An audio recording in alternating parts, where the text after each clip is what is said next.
Hello everyone. તો આજના video લેક્ચરની અંદર આપણે 6th સેમ ડિપ્લોમા સિવિલ એન્જિનિયરિંગની અંદર આવતો એક સબ્જેક્ટ એટલે કે construction quality control and monitoring અને આ સબ્જેક્ટના જીટીયુના સિલેબસ અનુસારનો એક ટોપિક એટલે કે સ્ટેટિસ્ટિકલ પ્રોસેસ કંટ્રોલ એટલે કે આંકડાકીય પ્રક્રિયા નિયંત્રણ ઉપર આજના લેક્ચરની અંદર આપણે ડિસ્કશન કરવાના છીએ.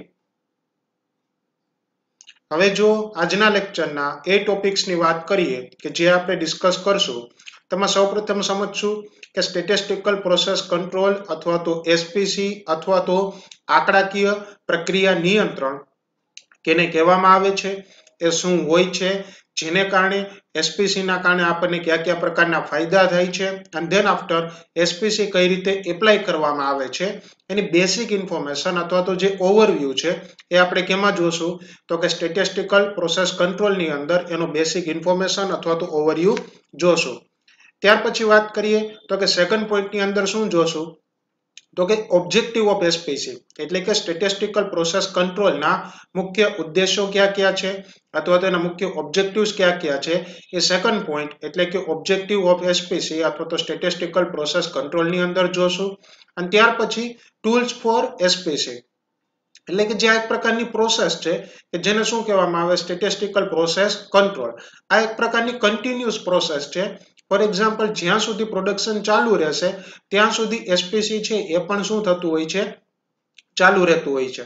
તો આ જે કન્ટિન્યુ પ્રોસેસ છે એના માટે જે અલગ અલગ પ્રકારના ટૂલ્સ વાપરવામાં આવે છે એટલે કે ટૂલ્સ ફોર એસપીસી અથવા તો અલગ અલગ પ્રકારની જે ટેકનિક છે જેનો ઉપયોગ સ્ટેટિસ્ટિકલ પ્રોસેસ કંટ્રોલની અંદર કરવામાં આવતો હોય છે એ આપણે લાસ્ટ પોઈન્ટ એટલે કે ટૂલ્સ ફોર એસપીસી ની અંદર જોશું. રાઈટ. તો એમાં સૌપ્રથમ વાત કરીએ તો કે સ્ટેટિસ્ટિકલ પ્રોસેસ કંટ્રોલ એટલે શું અથવા તો આંકડાકીય પ્રક્રિયા નિયંત્રણ કેને કહેવામાં આવે છે. હવે જો આગળ વાત કરીએ એમાં તો કે statistical process control or SPC is the process of monitoring and measuring variability in the performance of the process or a machine through the interpretation of statistical techniques. એટલે આ શું છે તો કે એક પ્રકારની પ્રોસેસ છે.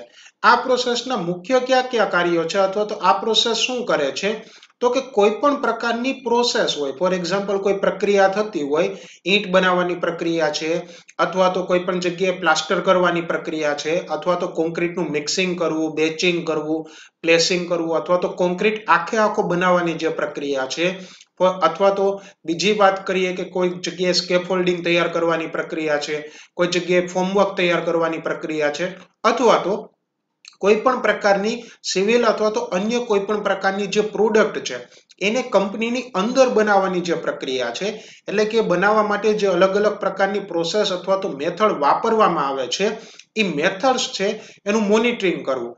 હવે મોનિટરિંગની અંદર શું કરવામાં આવે તો કે જે પ્રોસેસ એકચ્યુઅલમાં જેટલા ટાઈમમાં પૂરી થાય છે તે ઉપરાંત એ પ્રોસેસ પૂરી કરવા માટે જેટલો ખર્ચ લાગે છે તે ઉપરાંત એ પ્રોસેસને પૂરી કરવા માટે જે મેન પાવર્સ એટલે કે માણસો અથવા તો વર્કરોની કેટલી રિક્વાયરમેન્ટ છે અને મશીનની કેટલી રિક્વાયરમેન્ટ પડે છે, આ પ્રકારના જે ડેટા છે એને કલેક્ટ કરવામાં આવે છે.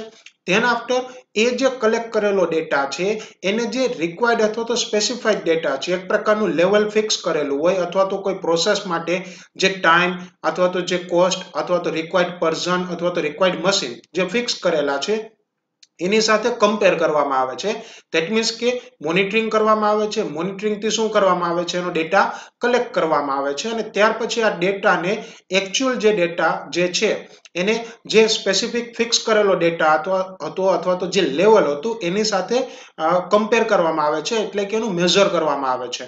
તો કે કેના માટે તો કે આ મેઝર થઈ ગયા પછી જે ચેન્જીસ આવ્યો હોય, ફોર એક્ઝામ્પલ વાત કરીએ તો કે કોઈ એક પ્રોસેસ છે એને પૂરી થવા માટે 10 મિનિટનો ટાઈમ લાગ્યો છે અને એકચ્યુઅલમાં એ જે પ્રોસેસ પૂરી થવા માટે જે ટાઈમ સેટ કરેલો હતો એ 8 મિનિટ હતો. તો આ બંને વચ્ચેનું જે વેરિએશન આવ્યું છે અથવા તો જે વેરિએબિલિટી આવી છે એને મેઝર કરવામાં આવે છે. ધેન આફ્ટર આ જે વેરિએબિલિટી છે કેના ફોર્મમાં છે તો કે પરફોર્મન્સના ફોર્મમાં છે. ધેટ મીન્સ કે કોઈ પ્રોસેસ ઝડપથી પૂરી થાય અથવા તો કોઈ પ્રોસેસ ઓછા ખર્ચે, ઓછા ઇક્વિપમેન્ટે અથવા તો ઓછા વર્કર્સને પૂરી થાય તો એ જે પૂરી કરવી અથવા તો સારામાં સારી ઝડપથી પૂરી કરવી એનું શું થઈ ગયું? પરફોર્મન્સ થઈ ગયું. તો એ પરફોર્મન્સ છે એના જે અલગ અલગ સ્ટેપ છે એનું મોનિટરિંગ કરવું, એને મેઝર કરવી વેરિયેબિલિટીને, અને ત્યાર પછી આ મેઝર અથવા તો જે વેરિયેબિલિટી છે કે જેને મેઝર કરવામાં આવે છે કે મોનિટરિંગ કરવામાં આવે છે, એના માટે કોઈ પણ પ્રકારની આંકડાકીય માહિતી લેવામાં આવે. એટલે કે જે ફાઇનલ રિઝલ્ટ આવ્યું છે એનું જે ઇન્ટરપ્રિટેશન છે એ કેની મદદથી કરવામાં આવે? તો કે સ્ટેટિસ્ટિકલ એટલે કે આંકડાકીય ટેકનિકથી કરવામાં આવે તો એને શું કહેવામાં આવે છે? Statistical process control. ત્યાર પછી આગળ વાત કરીએ તો કે it is employed two manage the process quality. Okay, તો શા માટે આનો ઉપયોગ કરવામાં આવે છે?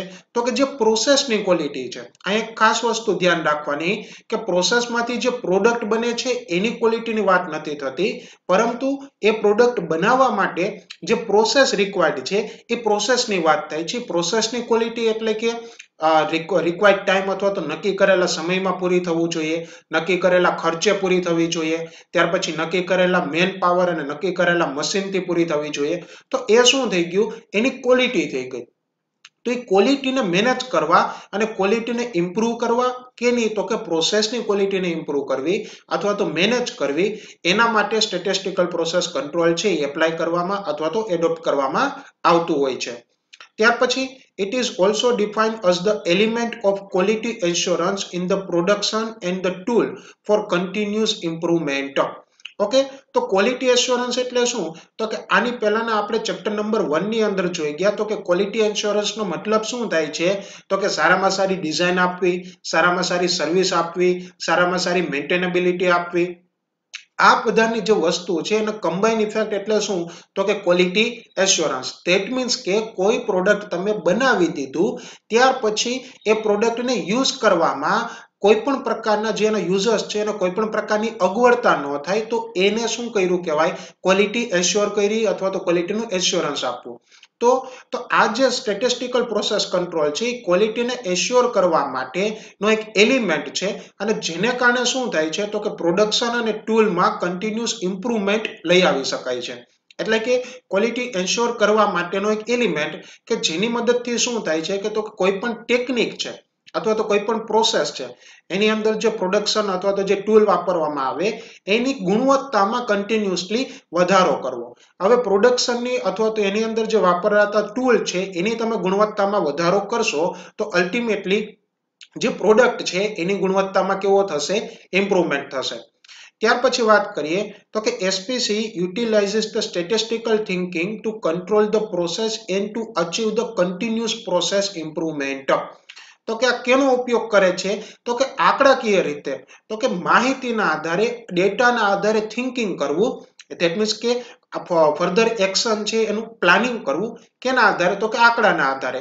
કેના માટે? તો કે પ્રોસેસને કંટ્રોલ કરવા માટે.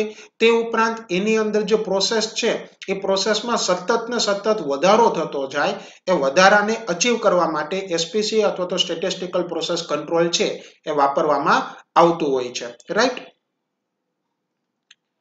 ત્યાર પછી વાત કરીએ તો કે મીનિંગ ઓફ એસપીસી એટલે કે એસપીસી છે 3 વર્ડનું બનેલું છે: સ્ટેટિસ્ટિકલ, પ્રોસેસ અને કંટ્રોલ. અને આ ત્રણેય વર્ડ છે એનું મુખ્ય કાર્ય અથવા તો આખી પ્રોસેસ ઇન્ડિકેટ કરે છે. હવે જો સ્ટેટિસ્ટિકલની વાત કરીએ તો કે સ્ટેટિસ્ટિકલનો મતલબ શું થાય? Collecting, representing and analysing data. એટલે કે કોઈ પણ પ્રોસેસના રેફરન્સમાં જે બી ડેટા છે, પ્રોસેસને પૂરો થવા માટેનો ટાઈમ, પ્રોસેસમાં પૂરી થવા માટેનો રિક્વાયર્ડ કોસ્ટ, પૂરું થવા માટેનો required material, required man power and required machine power. તો આ પ્રકારના જે ડેટા છે એને ભેગા કરવા એ સ્ટેટિસ્ટિકલનો એક ભાગ થઈ ગયો.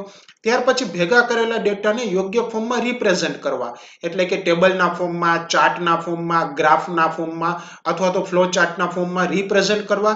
અને ત્યાર પછી જે રિપ્રેઝન્ટ થયેલા ડેટા છે એનું એનાલાઇઝિંગ કરવું, એટલે કે જે ડેટા છે એમાંથી માહિતી અથવા તો જે પ્રોસેસ છે એ રિક્વાયર્ડ પેરામીટરની થાય છે કે નહીં એને આઈડેન્ટિફાઈ કરવું અથવા તો એ બહાર કાઢવું. એને શું કહેવામાં આવે? એનાલાઇઝિંગ કર્યું કહેવામાં આવે. ધેટ મીન્સ કે ડેટાને કલેક્ટ કરવા, રિપ્રેઝન્ટ કરવા અને એનાલાઇઝ કરવું એને શું કહેવામાં આવે? કમ્બાઇન્ડ રીતે સ્ટેટિસ્ટિકલ. ત્યાર પછી વાત કરીએ પ્રોસેસ, તો કે પ્રોસેસ શું છે, તો કે સિક્વન્સ ઓફ ઓપરેશન છે. એટલે કે જે સ્ટેટિસ્ટિકલ ના આધારે જે ડેટાનું એનાલાઇઝ કર્યું અને ત્યાર પછી ખબર પડે કે ફોર એક્ઝામ્પલ જે પ્રોસેસ છે એનું પરફોર્મન્સ છે એ જેટલું હોવું જોઈએ એટલું નથી, તો એવા કેસીસમાં અલગ અલગ પ્રકારના ઓપરેશન અથવા તો અલગ અલગ પ્રકારના એક્શન લેવામાં આવે કે જેને કારણે જે પ્રોસેસ છે એનું પરફોર્મન્સ સારામાં સારું અચીવ થઈ શકે, તો એને શું કહેવામાં આવે, પ્રોસેસ કહેવામાં આવે. And then after control, control એટલે શું, તો કે measuring performance. Measuring performance no meaning શું થયો કે જે ક્વોલિટી છે એનું ક્વોલિટીનું સતત ને સતત એનું મેઝરમેન્ટ કરવું અને મેઝરમેન્ટના આધારે એની ક્વોલિટી જાળવી રાખવી. શા માટે, કારણ કે તમે કોઈ પણ પ્રોસેસની ક્વોલિટીનું મેઝરમેન્ટ કરશો તો એના આધારે તમે જે ક્વોલિટીને જાળવવા માટેનો એક સ્ટેપ છે એ તમે પૂરો કરશો. એટલે કે પ્રોસેસને જાળવી રાખવી, પ્રોસેસનું જે લેવલ છે એ ઘટવા ન દેવું, પરંતુ એનું એ રાખવું કેના રેફરન્સમાં, તો કે અલગ અલગ વેરિયેબલને કારણે પ્રોસેસની જે ક્વોલિટીમાં ઘટાડો થતો હોય તો એ ઘટાડાને મેન્ટેન કરવું, એને શું કહેવામાં આવે છે, કંટ્રોલ કહેવામાં આવે છે. તો આ બધી વસ્તુનું કમ્બાઇન્ડ રીતે શું કહેવામાં આવે, તો કે સ્ટેટિસ્ટિકલ પ્રોસેસ કંટ્રોલ. રાઈટ.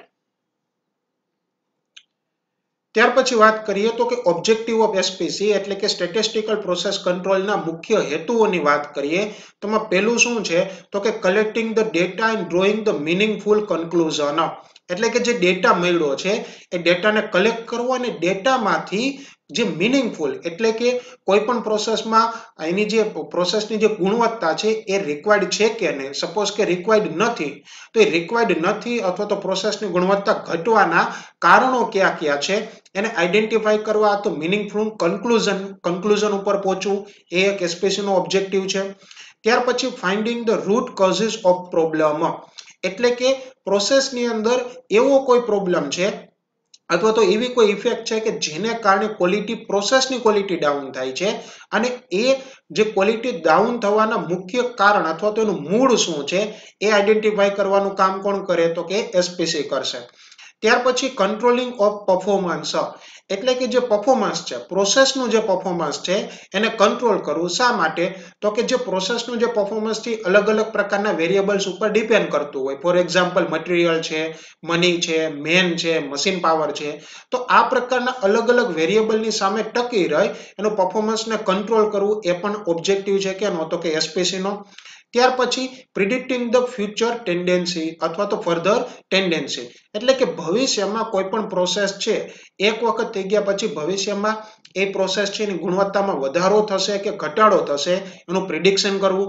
ત્યાર પછી શું છે પાંચમું, તો કે understanding and managing the variability in the process.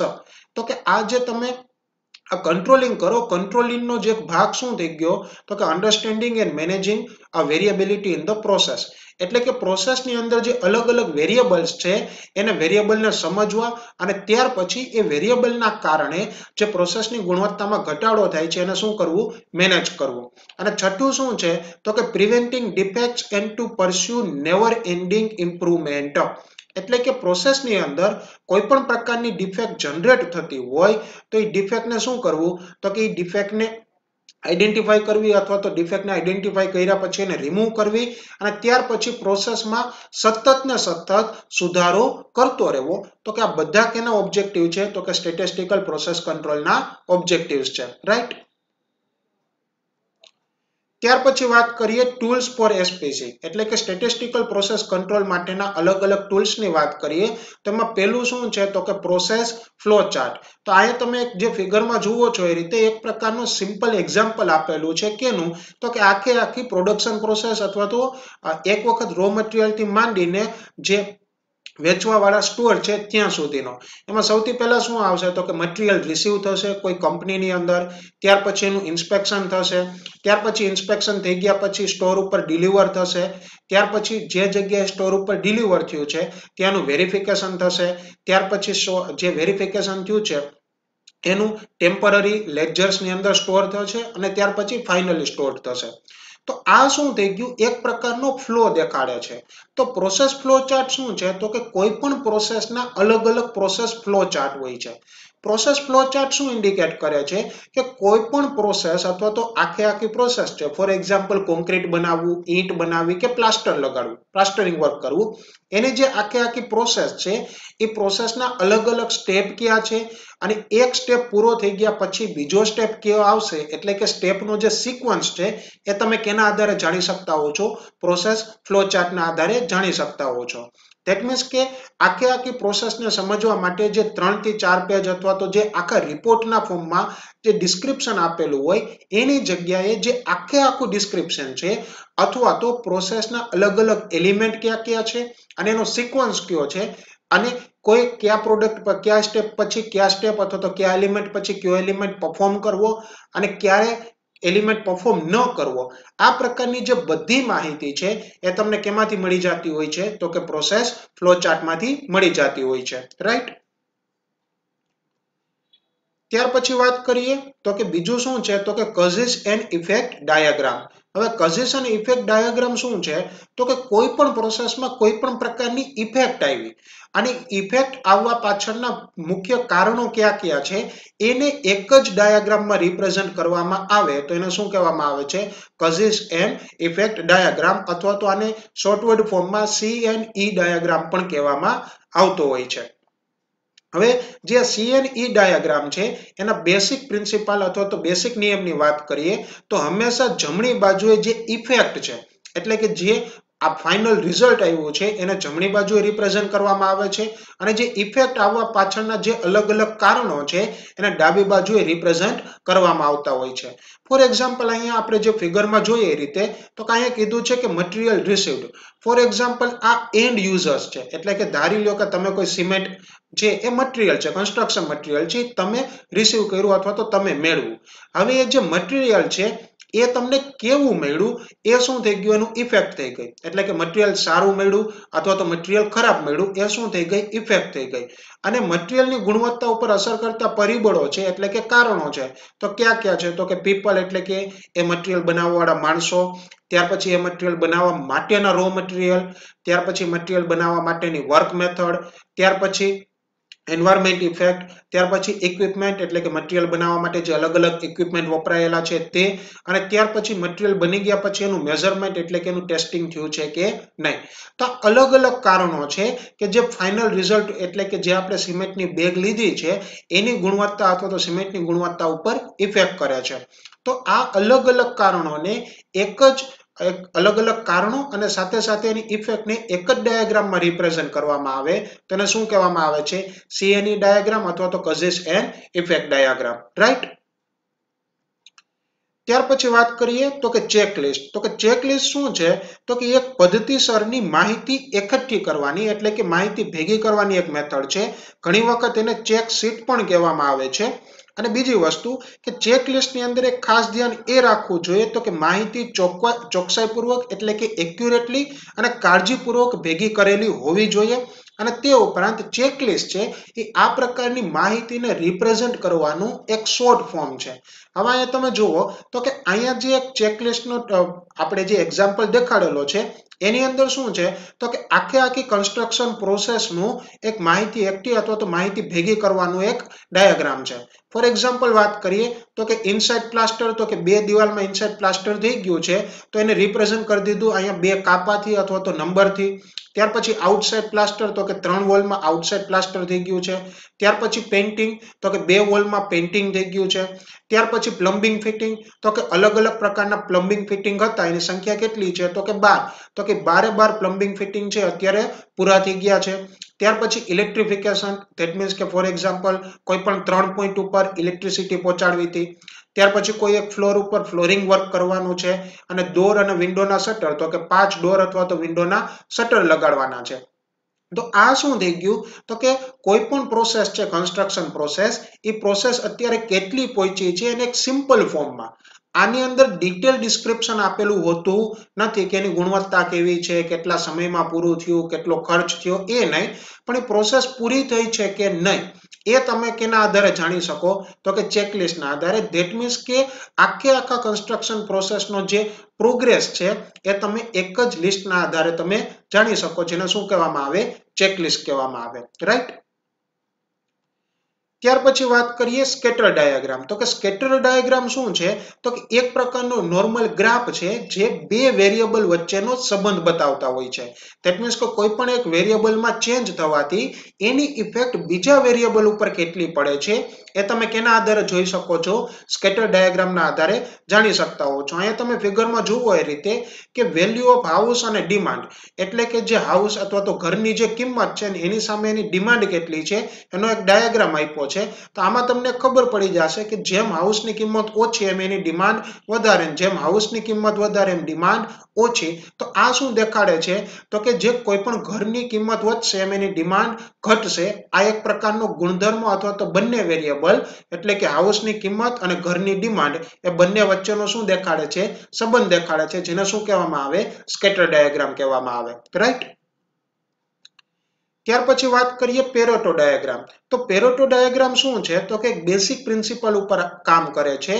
તો કે 80% કારણો અથવા તો 80% કન્સ્ટ્રક્શનમાં ડિફેક્ટ થવા પાછળના મુખ્ય કારણો માત્ર 20% જ હોય છે. તો 80-20 નું જે રેશિયો છે એને રિપ્રેઝન્ટ અથવા તો એ સિદ્ધાંત કેના આધારે કામ કરે છે? તો કે પેરેટો ડાયાગ્રામ એ સિદ્ધાંત ઉપર કામ કરતો હોય છે. ફોર એક્ઝામ્પલ, કોઈ પણ કન્સ્ટ્રક્શન પ્રોસેસમાં જેટલી પણ ડિફેક્ટ આવી એ 80% ડિફેક્ટ ધારી લ્યો તો 80% ડિફેક્ટ થવા પાછળના કારણો છે એ કેટલા હોય છે? માત્ર 20% જ હોય છે. ફોર એક્ઝામ્પલ, કોઈ કન્સ્ટ્રક્શન પ્રોસેસનો અહીંયા પેરેટો ડાયાગ્રામ દેખાડેલો છે તો એની અંદર જે એક્સ એક્સિસ હોય એની ઉપર અલગ અલગ પ્રકારના કારણો અને વાય એક્સિસ ઉપર એ કારણોને કારણે જે ડિફેક્ટ થઈ છે એના પર્સન્ટેજને રિપ્રેઝન્ટ કરવામાં આવે. ફોર એક્ઝામ્પલ, અહીંયા 4 અલગ અલગ કારણો આપ્યા છે: નોન અવેલેબિલિટી ઓફ મટીરિયલ, ઇક્વિપમેન્ટનો fault, non availability of labour અને ફાઇનાન્શિયલ પ્રોબ્લેમ. તો આ 4 કારણોને કારણે ટોટલ જે આખા પ્રોબ્લેમ્સ જનરેટ થયા છે આખા પ્રોસેસમાં અથવા તો કન્સ્ટ્રક્શન પ્રોસેસમાં, એ પ્રોબ્લેમ થવા પાછળના જે આ 4 માંથી કેટલા કારણો કેટલા પર્સન્ટેજના ફોર્મમાં જવાબદાર છે એ પેરેટો ડાયાગ્રામના આધારે જાણી શકાય. તો અહીંયા તમે જે જોવો તો આ ગ્રાફ ઉપરથી ચોખ્ખી ખબર પડે કે આખી પ્રોડક્શન પ્રોસેસમાં સૌથી વધારે ડિફેક્ટ થવાના કારણો કયા કયા છે? તો કે અથવા તો કોઈ પણ પ્રોડક્શન પ્રોસેસની ક્વોલિટી ઘટવાના કારણો કયા કયા છે? તો કે non availability of material. Right. તો આ પ્રકારની માહિતી છે તમે પેરેટો ડાયાગ્રામના આધારે જાણી શકતા હોવ છો. તો વિદ્યાર્થી મિત્રો, આજના લેક્ચરની અંદર સ્ટેટિસ્ટિકલ પ્રોસેસ કંટ્રોલ એટલે શું, એની અલગ અલગ પ્રકારના ટૂલ્સ, ત્યાર પછી સ્ટેટિસ્ટિકલ પ્રોસેસ કંટ્રોલ કેને કહેવામાં આવે, એ ક્યારે એપ્લાય કરવામાં આવે અને ધેન આફ્ટર એના ઓબ્જેક્ટિવ ક્યાં છે, આ બધી બાબતોનું ડિસ્કશન કર્યું અને સમજ્યા. So thank you students.